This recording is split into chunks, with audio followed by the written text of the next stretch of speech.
Siamo qui da Mangiaparole con Lorenzo Poggi e tanti amici di vecchia data e anche di nuove esperienze per presentare quel ragazzo che provava a volare.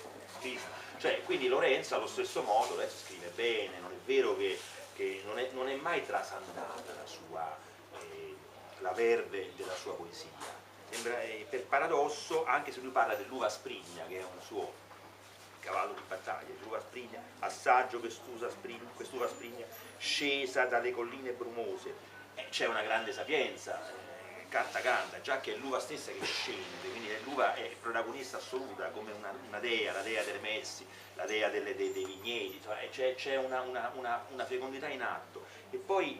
queste pennellate che sono veramente pittoriche, visionarie, di questi aggettivi che diventano proprio delle pennellate, delle spatolate a volte, asprigna, brumose,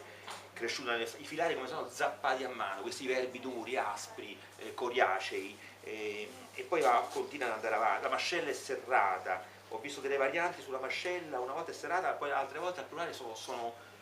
quadrate, o squadrate a un certo punto. E poi devo dire, questa